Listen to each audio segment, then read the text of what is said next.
Okay, let's do this. My name is Dawn Dalton. I am an aspiring author and a freelance writer. And today we're going to talk about how I keep myself on task.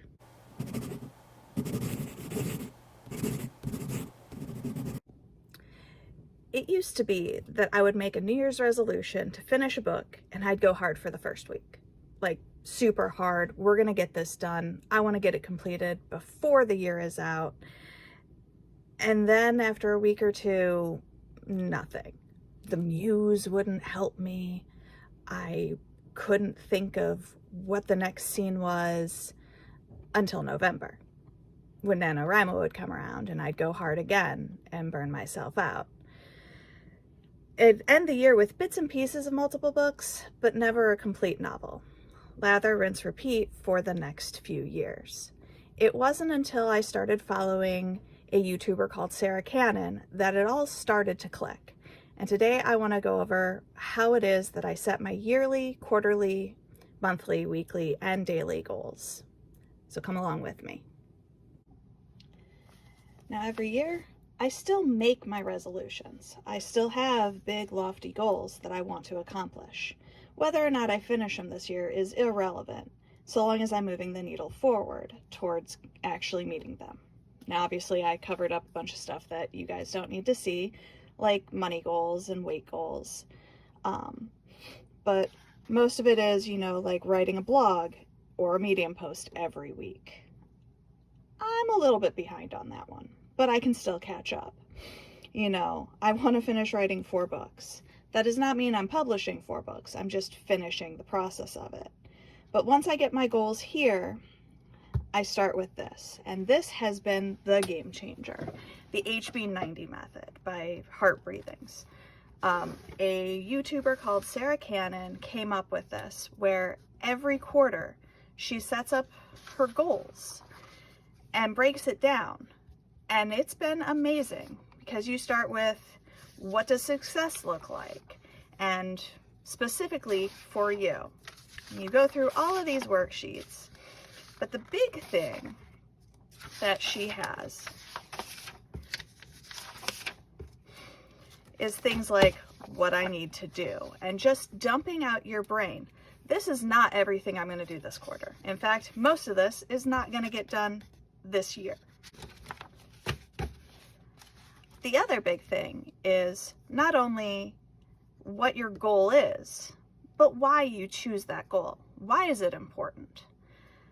But there are also pages that you figure out what your schedule looks like this quarter. How many days off do you need? Is it actually going to be that I can finish a novel?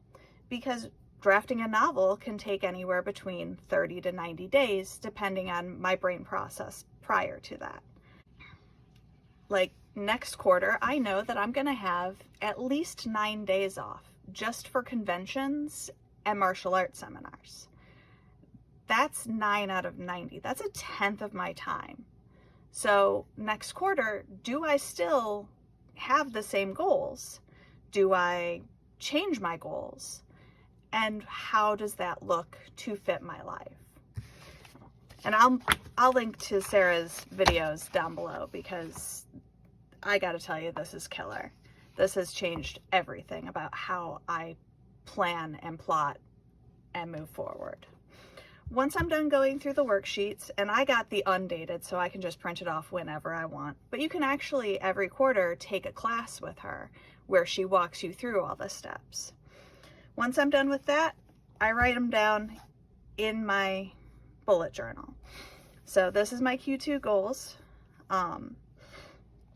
Nothing really super impressive other than, actually typing up, drafting, and editing books. And that's how I'm getting through as much as I am, because I'm drafting one book while I'm typing up what I've drafted the previous quarter and editing the book that I finished typing up the quarter before that.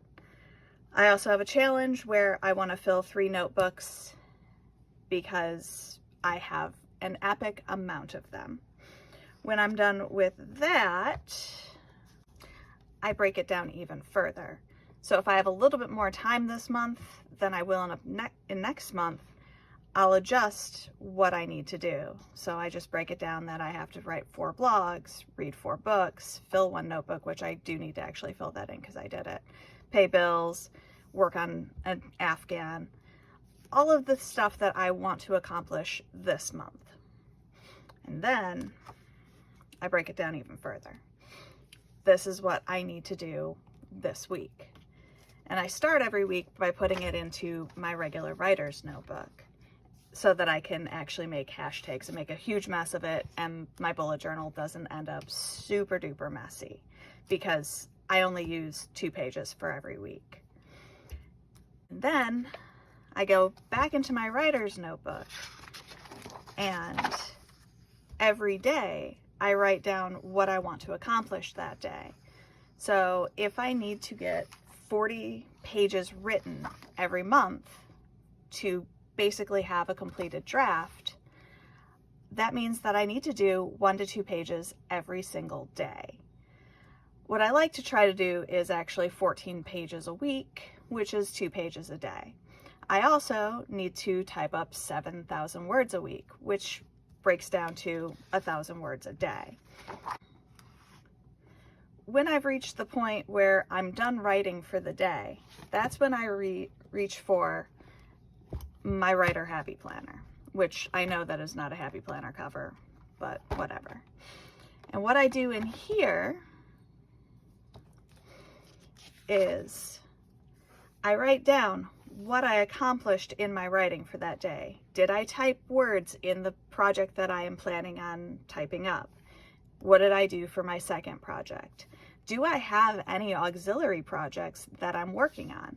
You know, did I have to write an article for the website I work for?